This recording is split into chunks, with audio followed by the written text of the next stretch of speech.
Hi friends, welcome back to my channel. Thumbnail பார்த்து எல்லாருக்கும் தெரிஞ்சிருக்கோம் என்ன டிஷ் செய்ய போகிறோம் அப்படின்ட்டு. ஸோ அஃப்கோர்ஸ் இந்த டிஷ் வந்து ஃபிலிப்பினோட ஃபேவரட் டிஷ். ஸோ இந்த டிஷ் வந்து அவங்க ரொம்ப அடிக்கடி வந்து செஞ்சு சாப்பிடுவாங்க.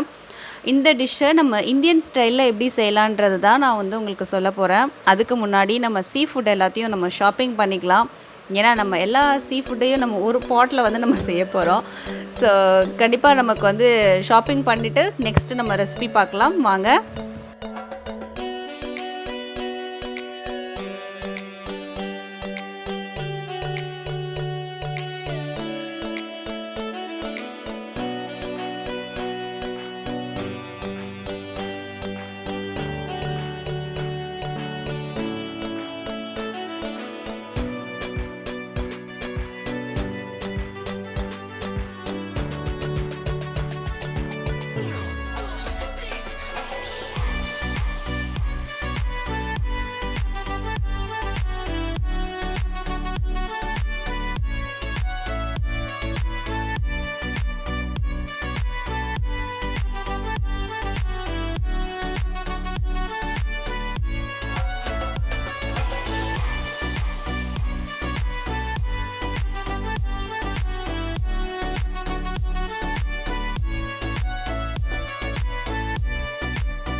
ஒரு வழியாக நம்ம ஷாப்பிங் முடிச்சிட்டோம். நான் இங்கே வந்து கிராப்பு, அதாவது நண்டு, எறா, ஸ்குட் இது மூணை வச்சு தான் நான் வந்து பண்ண போகிறேன்.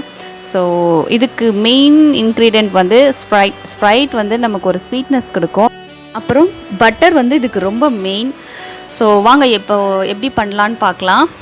ஒரு பாத்திரத்தில் 1.5 டம்ளர் தண்ணி வச்சுருக்கேன். மிக்ஸ்டு சீ ஃபுட்டை வந்து போட்டுடுறேன். நான் இங்கே வந்து நண்டு, எறா, ஸ்குவிட் இது மூணையும் எடுத்திருக்கேன். ஸோ உங்களுக்கு தேவையான அளவு நீங்கள் எடுத்துக்கோங்க. ஃபிஷ்ஷு மட்டும் வேண்டாம். இது நல்லா பாயில் ஆனதுக்கப்புறம் ஸ்ப்ரைட் வந்து ஊற்றிடுறேன். அந்த ஸ்ப்ரைட் ஊற்றும் போது அந்த இதில் வந்து ஃபுட்டில் வந்து ஒரு ஸ்வீட்னஸ் கொடுக்கும். ஸோ இது நல்லா பாயில் ஆகட்டும். இன்னொரு பாத்திரத்தில் பட்டர் வந்து ஒரு 1 கியூப் போட்டு நல்லா அது மெல்ட் ஆகிற வரைக்கும் நான் வந்து இது பாயில் பண்ணிக்கிறேன். சைடில் வந்துட்டு மிக்சியில் 2 வெங்காயம் அப்புறம் வந்து கொஞ்சம் பூண்டு இதை நல்லா வந்து ஒரு 1 பாதியமாக மிக்சியில் வந்து நான் அடித்து ஒரு பேஸ்ட் மாதிரி வச்சுக்கிறேன். அந்த பட்டர் வந்து மெல்ட் ஆனதுக்கப்புறம் இந்த பேஸ்ட்டை வந்து நான் போட்டுடுறேன். போட்டு நல்லா அது வந்து ஒரு திக்கான ஒரு கன்சிஸ்டன்சியில் வரணும். வந்ததுக்கப்புறம் நம்ம உப்பு போட்டு நம்ம அதோட டேஸ்ட்டு பார்த்துக்கணும். இங்கே வேகிற பாத்திரத்தில் நீங்கள் எதுவுமே போட வேண்டாம். அந்த ஸ்ப்ரைட்டு, அந்த தண்ணி, அந்த சீ ஃபுட் அதுவே போதும். அது நல்லா வெந்து வரட்டும். ஸோ இந்த பக்கம் நீங்கள் பார்த்துக்கோங்க, உப்பு போடுங்க. உப்பு போட்டுட்டு இந்த ஸ்பைசஸ் என்னென்ன நான் ஆட் பண்ணியிருக்கேன்னு சொல்லிடுறேன். இங்கே நான் வந்து பப்ரிக்கா பவுடர் வந்து ஒரு 2 ஸ்பூன் போட்டிருக்கேன். அப்புறம் வந்து சில்லி ஃப்ளேக்ஸ் வந்து ஒரு 2 ஸ்பூன், மிளகு வந்து ஒரு 1.5 ஸ்பூன் போட்டிருக்கேன். இப்போது பப்ரிக்கா பவுடர் இல்லை வாங்கணும் அப்படின்ற மாதிரி இருக்கவங்க நீங்கள் பப்ரிக்காவுக்கு பதிலாக நீங்கள் வந்து காஷ்மீரி சில்லி வந்து போட்டுக்கலாம். பப்ரிக்கா வந்து ஒரு ரிச் கலர் கொடுக்கும், அதுக்காக தான். கார்லிக் பவுடர் வந்து நான் இங்கே ஆட் பண்ணியிருக்கேன். கார்லிக் பவுடர் இல்லைனாலும் ப்ராப்ளம் கிடையாது. நீங்கள் அந்த கார்லிக்கும் ஆனியனும் போட்டு நீங்கள் ஆனியனும் கார்லிக்கும் நீங்கள் போட்டிருக்கீங்க இல்லையா பேஸ்ட்டு, அதில் வந்து கார்லிக் கொஞ்சம் நீங்கள் எக்ஸ்ட்ரா போட்டுக்கலாம். எக்ஸ்ட்ரா போட்டு அந்த ஃப்ளேவரோடு நீங்கள் போடும்போது கூட உங்களுக்கு வந்து ஒரு நல்ல ஒரு டேஸ்ட் வந்து கொடுக்கும். இப்போ வந்து நல்லா பாயில் ஆகிடுச்சு. இந்த சீ ஃபுட்டை நல்லா எடுத்துகிட்டு அந்த தண்ணியை வந்து இதில் வந்து நீங்கள் மிக்ஸ் பண்ணிடணும். மிக்ஸ் பண்ணிவிட்டு நல்லா ஒரு கொதி வந்துடட்டும். ஒரு கொதி வந்ததுக்கப்புறம் அவ்வளோதான், நமக்கு கறி வந்து ரெடி ஆகிடுச்சு. கறியோ கிரேவியோ எது வேணாலும் நீங்கள் வச்சுக்கலாம். Preparation over. இதுக்கப்புறம் நம்ம அந்த வேக வச்ச அந்த மிக்ஸ்டு சீ ஃபுட்டை வந்து நம்ம இதில் ஆட் பண்ணிடுறோம். ஆட் பண்ணிவிட்டு ஒரு கொதி வந்தால் போதும். ஏன்னா ஆல்ரெடி வெந்தது தான்.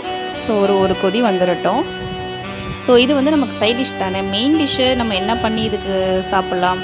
இதுக்கு வந்து நம்ம ஃபஸ்ட்டு ஆப்ஷன் வந்து பன்னு வந்து நீங்கள் நல்லா ஒரு பட்டர் வச்சு ஒரு பட்டரில் வந்து ஃப்ரை பண்ணி அந்த டோஸ்ட் பண்ணி சாப்பிட்லாம். அப்படி பன்னு வேண்டாம் அப்படின்ற மாதிரி ஃபீல் பண்ணுறவங்க வந்து நூடில் வந்து நல்லா உப்பு போட்டு நல்லா வேக வச்சுருங்க. வேக வச்சு அந்த நூடில் எடுத்துகிட்டு இந்த கிரேவியை வந்து நீங்கள் அதில் ஊற்றி சாப்பிட்லாம். ஸோ இது என்ன டிஃப்ரெண்ட்டாக இருக்குது மாலதி அப்படின்னு நினைப்பீங்க. பட் இதே நம்ம செஞ்சு சாப்பிட்லாமே. எல்லாம் இந்தியன் ஸ்டைல்லே நமக்கும் சாப்பிட்டு போர் தானே அடிக்குது. இதையும் ட்ரை பண்ணி பாருங்கள் ஃப்ரெண்ட்ஸ், கண்டிப்பாக உங்களுக்கு பிடிக்கும்.